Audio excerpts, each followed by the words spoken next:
here with Chris. I've asked everybody else, so I don't have to ask you. What were your emotions like at the end of that game? Watching the team celebrate, watching the players celebrate with each other, just having that moment on that field. Well, during the game, I at least tried to the best of my ability and pride myself on trying to stay pretty even keel. And when that happens, especially in an emotional environment like it was in such an emotional day, it all seems to kind of come out at the end. So my first reaction was just, a little bit of take it all in, kind of looking around and watching our players celebrate. And then pretty quick after walking on the field, I look for my little ones, because they're all down on the field. And, I have a son and 3 girls that at this point in their life, they live and die with us every weekend. And I have a baby boy at home too, but he has no idea what's going on. But so that was really the first thing I did was after kind of taking it all in for a moment, look for them, because I knew that there'd be at least 3 in the game that would be super elated and running out on the field, and that was a pretty cool moment. I can go to the right for Ira. On the other side of the spectrum, Jarvis running to the kicker. Is he? Sorry. No, that's a good question. Is he even supposed to be anywhere near that? What happened on that? I mean, it was an effort play. Obviously, the angle wasn't great that he took. We went with a middle block because it was a longer field goal. So the opportunity to come off the edge and middle block isn't going to be very good anyway, because there's no one occupying the wing. And it's one of those things where you have a kid in a big game trying to make a play. He gives great effort every week. A couple weeks ago, he was a big factor in the game with his effort coming off the edge. A lot to learn from on the play for everybody, but obviously not what we wanted in that situation. All right, Gene. JP, the kick by Fitzgerald to cut it to 5 there late in the fourth quarter. Obviously, that was kind of a close decision whether you go for it, whether you kick the field goal at that point. I'm curious in those situations, does Coach Armel go to you? Like, is Ryan in a good mindset to kick this? What are your feelings on this? If that conversation had, what was the discussion like? In that particular case, that conversation, didn't need to be had because Ryan was in a good spot. There's been times where Coach will ask, how he's feeling, and we'll have that conversation, but it wasn't necessary in that situation. And those decisions, I kind of have the kind of a unique experience of being able to flip back and forth on the headset. So I'm on the offensive headset and on the defensive headset. And that decision was made by Coach, 2 downs prior to it happening. That if the situation presents itself, we were going to take the points and then count on getting the stop, getting the ball back, and then go put ourselves in a situation to go win the game. So when he called for the field goal unit, that was not surprising. That had already been kind of discussed and laid out. And I thought it was a great call. Obviously, it turned out to be a really great call. But it's the belief that you have in your players. And I think as a coach, anytime that you can have a tangible decision that is based on everything that you preach in terms of the belief in the guys, it just creates even more buy-in from the players, because he did put it on the defense and say, what, we're going to take 3 points. Defense got to get a stop. That's our only chance. And obviously they went out and did their job. All right, we'll go to the third row for Corey. You guys had a couple of situations, I think both in the first half maybe, where you're right in the gray area, like 37, 38 yard line. You went for a kick, I think it was a 52-yarder. Number one, did he just not get that well? I mean, he's got the leg enough to get that. Yeah, he just didn't hit that very well. I mean, got under the ball a little bit and it just kind of popped up on him a little bit. He didn't drive it like he wanted to. But when you guys are thinking about the next time you're down there, and it's a similar, I think it's 4th and 10, 4th and 8, and you decide to punt. I don't know that Norvell ever wants to punt on another team's 38-yard line, but it worked out great. Are you in the part of that decision making too? Like, look, Alex can pin them inside the 5, or do we try to run out for another kick? Should we go for it? Or you? Yeah, I mean, some of that decision making is predetermined. We were a little bit outside of Ryan's range there. That was kind of was known. 30. I mean, we weren't going to push a 56-yard field goal in that situation, especially coming off the previous kick. And probably the thing, as often as we do go for it in those type of situations. You know, probably the thing that gets lost a little bit is how good Alex is in terms of his ball control on his sky kicks. You know, he is a real weapon. I think, and I'm 99% sure in saying this, I don't think he's had a touchback.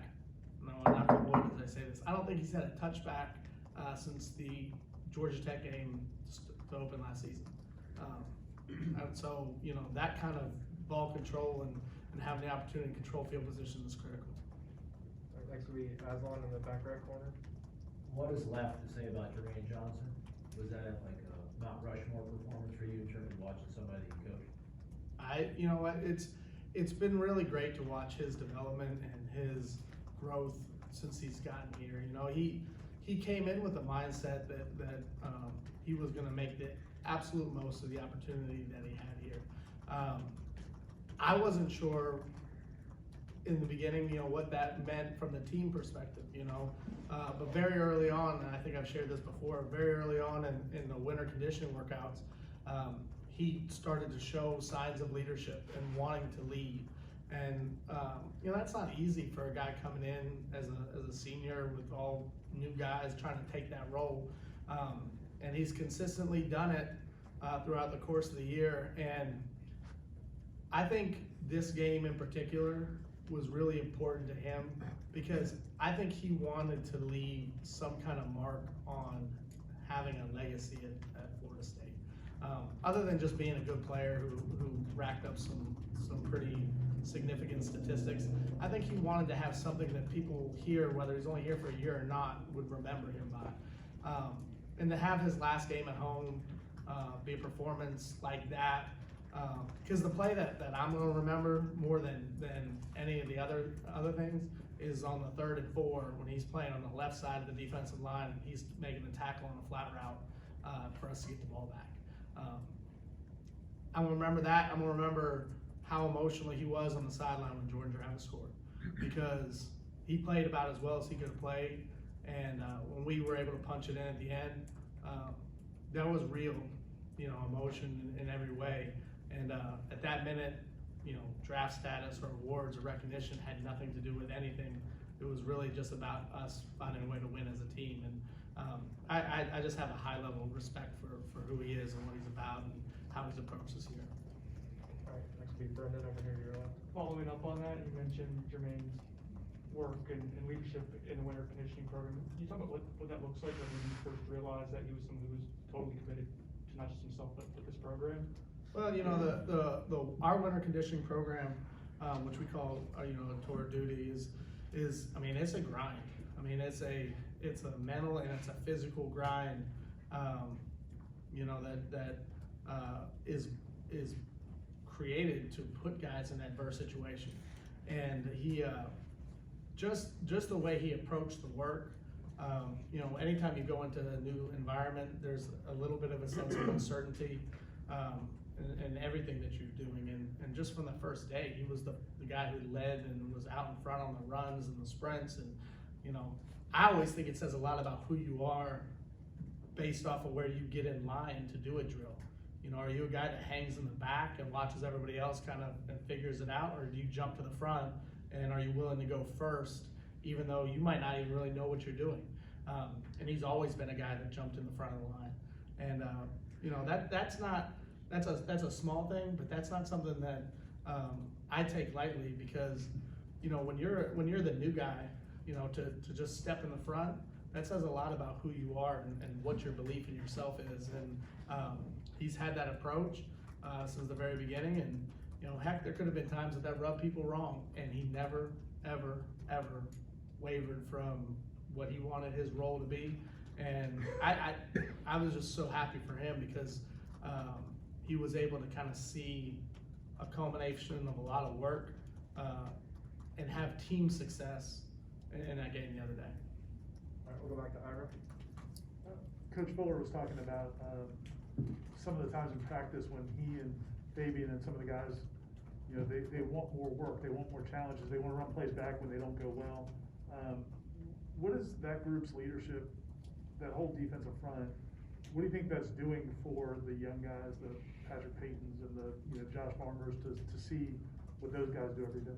Well, I mean, you know, you're hopefully what is being created is a standard of operation that is being translated to the younger group. You know, that when it is, you know, Patrick Payton or Derek McClendon or Josh Farmer, whoever you want to reference, when it is their turn to be the guys who sit in the front of the room, that they have, you know, a positive leadership model to follow.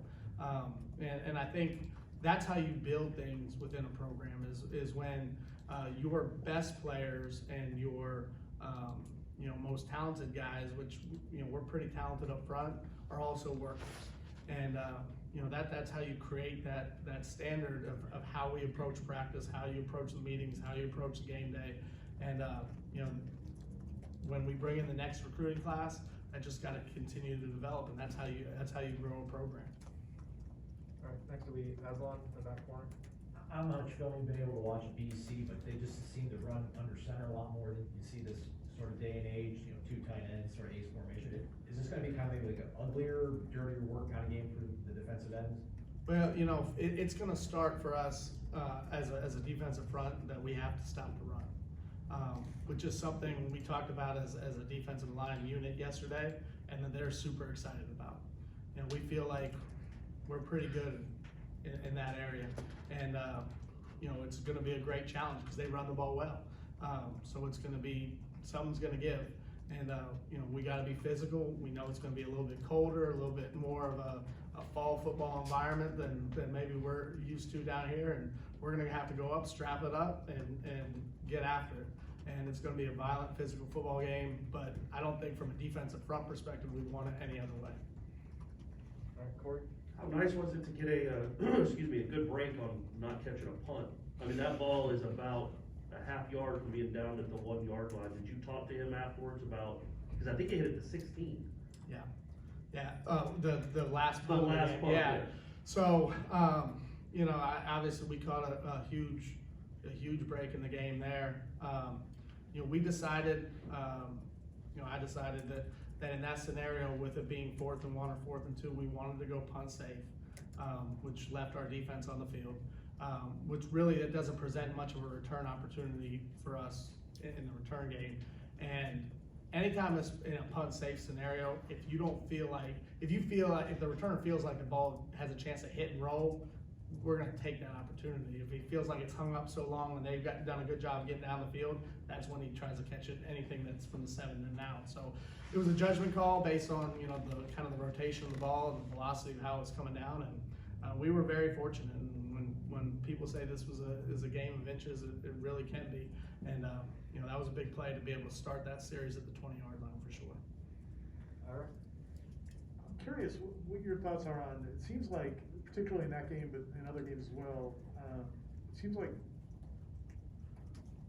coverage units are allowed to just kind of buzz right, like be right on top of returners. I mean, should there be more space there?